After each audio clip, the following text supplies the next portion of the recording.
On va voir les objectifs du Renouveau Charismatique Catholique. Permettez que je dise RCC. Ok? Renouveau Charismatique Catholique, RCC.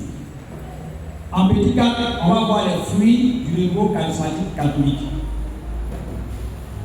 Petit 5, l'organisation du Renouveau Charismatique Catholique. Et puis en grand 2, on va voir le schéma des 7 semaines. D'abord, c'est quoi le schéma des 7 semaines? Ça, c'est le petit 1. Le petit 2, on va présenter les thèmes qui seront enseignés pendant le schéma des 7 semaines. Amen. Amen. C'est dit que nous sommes à une école. Donc, nous devons être très attentifs. Amen. Voilà. Et quand nous sommes à une école, quand on enseigne, il y a forcément des échanges, on pose des questions et on a des réponses aussi. N'est-ce pas? Donc, tout ça, ça va se faire. Amen. Et donc, parler du renouveau, c'est aussi parler de ma vie. Voilà. Je donne un exemple comme ça, ou encore une partie de ma vie où j'étais comme arrivé à un carrefour dans la marche avec le Seigneur lui-même. Et je vous dis, n'ayez pas peur, j'étais chrétien céleste alors. Voilà.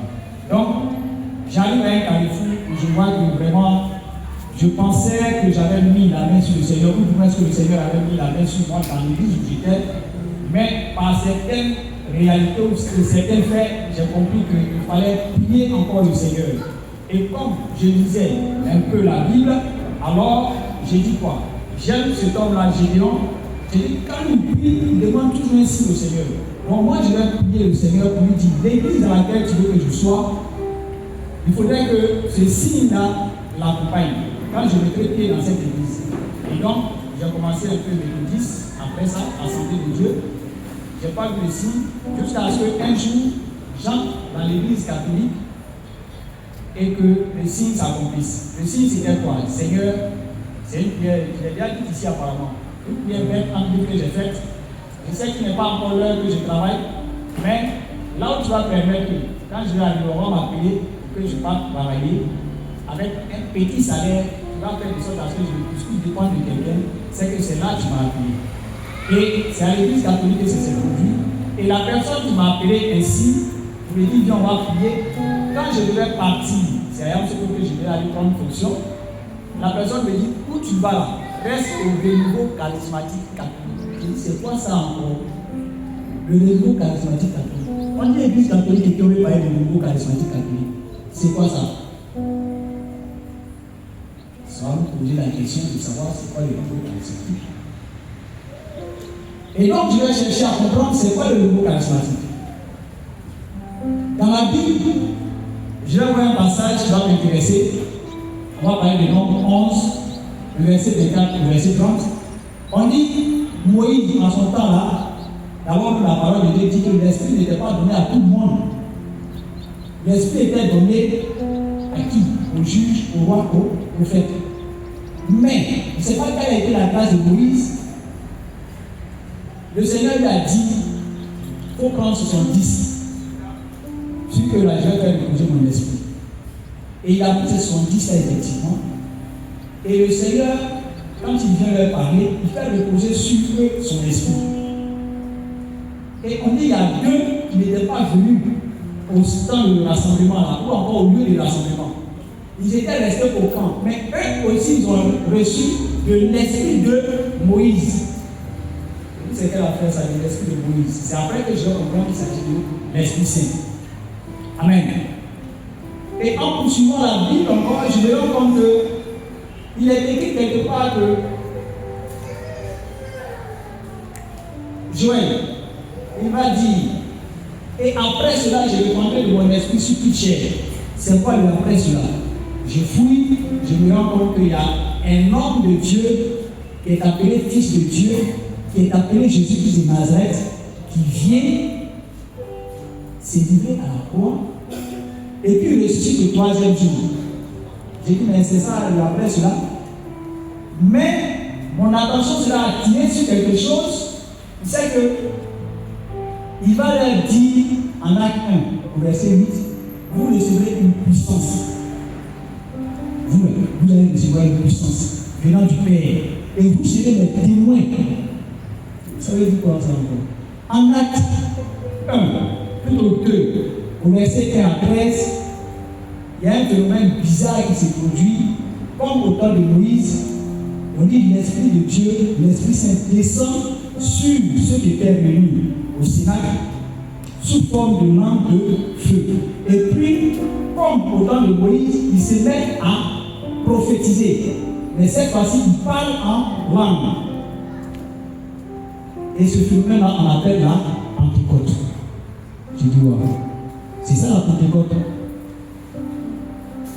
Mais je ne vois pas l'aspect renouveau.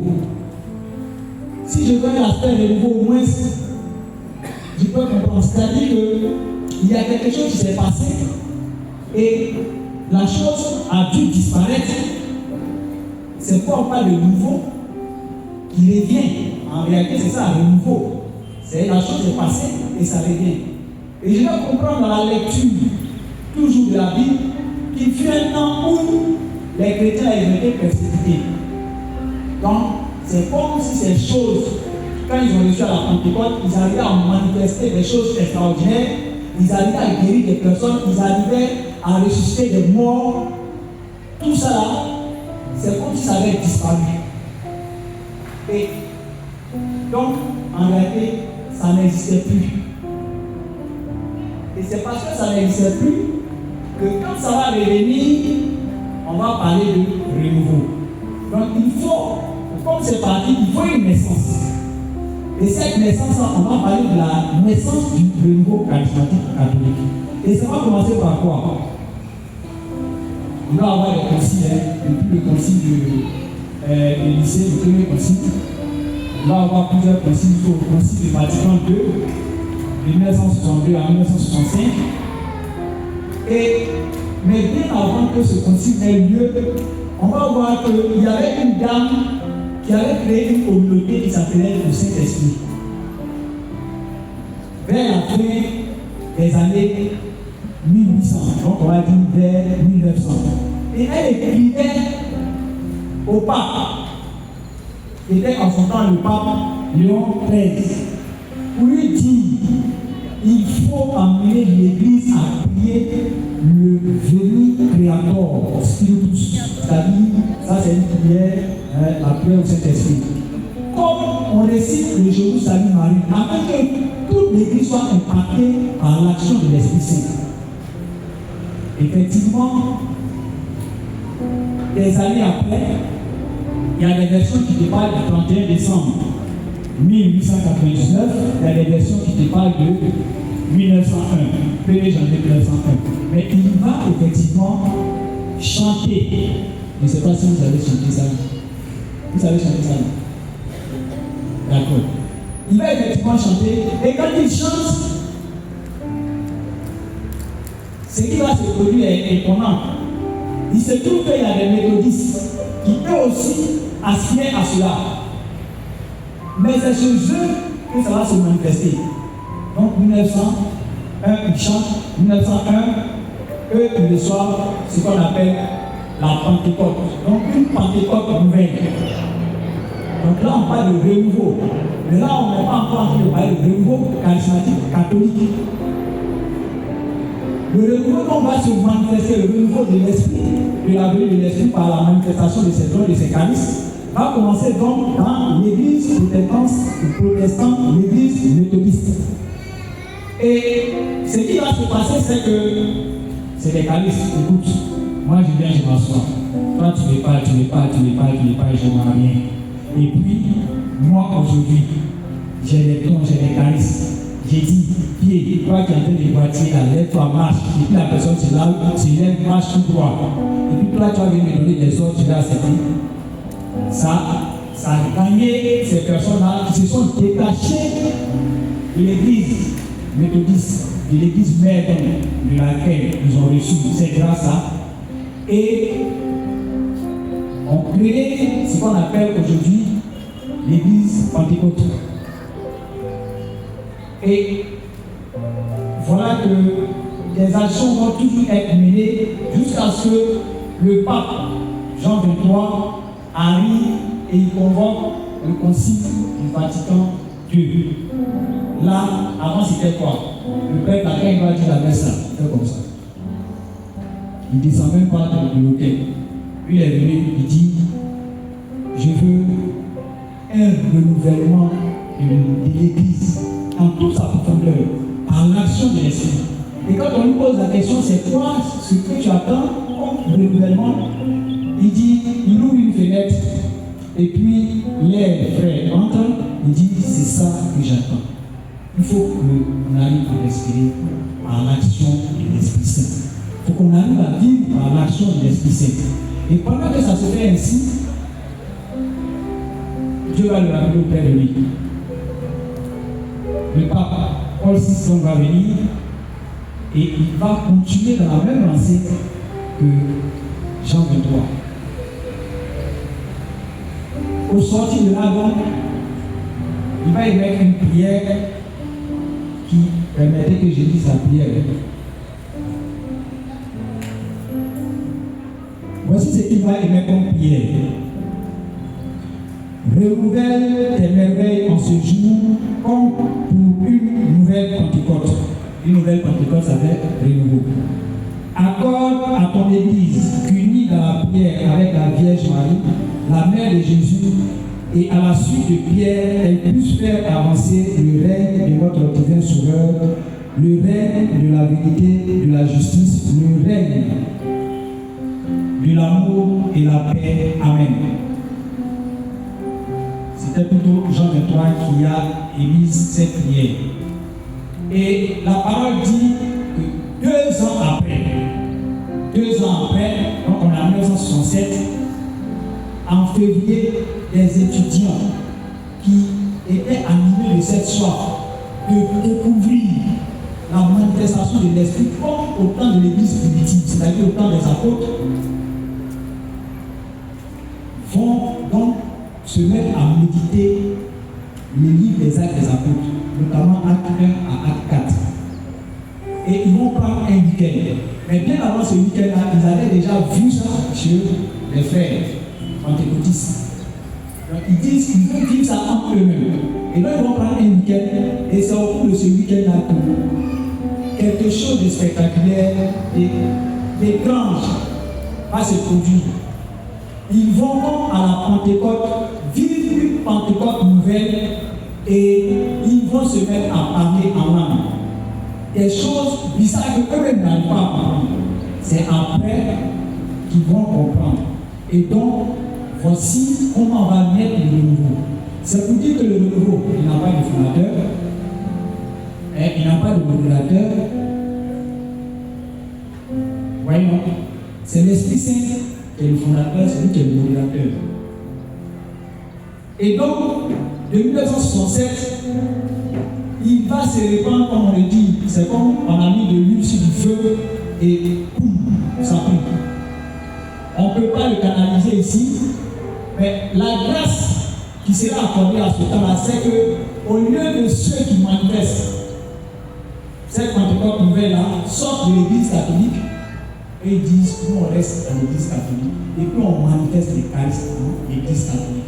Tout le niveau charismatique catholique. Oui. Et donc, partant de là, on comprend que quand on parle de niveau charismatique catholique, on parle de quelque chose qui s'est passé à la Pentecôte,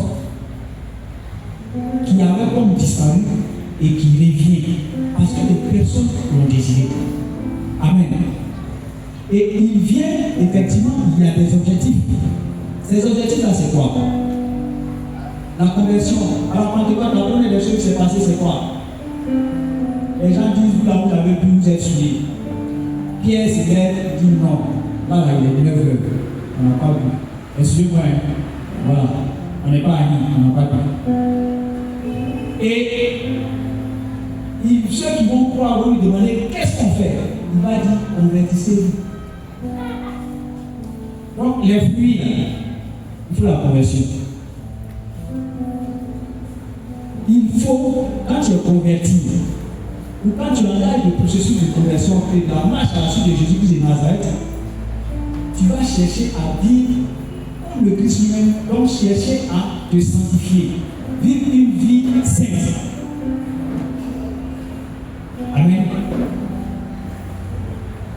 Tu vas chercher à connaître la parole de Dieu. Donc, en connaissant la parole de Dieu, aller vers tes frères, aller vers tes soeurs, leur donner cette parole. Donc, on va parler d'évangélisation. Et ce que tu vas leur donner là, ça va édifier leur foi en Jésus-Christ de Nazareth. Parce que toi-même, tu vas témoigner de cela. Amen. En témoignant de cela, qu'est-ce que tu les amènes à faire? À intégrer l'Église aussi, à intégrer ta foi comme leur foi, qui en réalité n'est pas ta foi, mais la foi que le Seigneur nous donne. Amen. Amen. Donc, ce faisant ainsi, tu vas voir que le nouveau charismatique catholique a une force qui est l'évangélisation à travers gagner des âmes à Jésus-Christ de Nazareth. C'est pourquoi vous voyez qu'ici, en tout cas dans notre programme annuel, on a 4 évangélisations. Il y a 2 en soirée, 2 en veillée. Amen. Amen.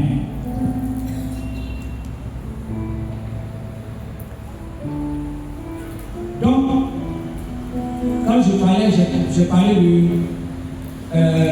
quand ça s'est passé pour la première fois sur le niveau charismatique là, chez vos frères méthodistes, ils n'ont pas su contenir la chose et ça divisait l'église de sorte à ce qu'aujourd'hui, on voit qu'il y a plusieurs missions internationales de Amen.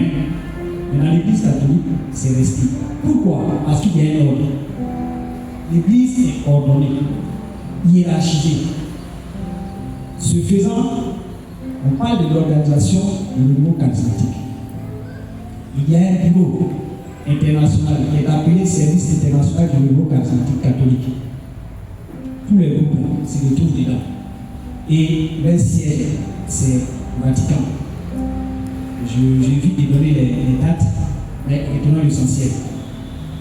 Jusqu'à ce que, en décembre, je dis la date, voilà.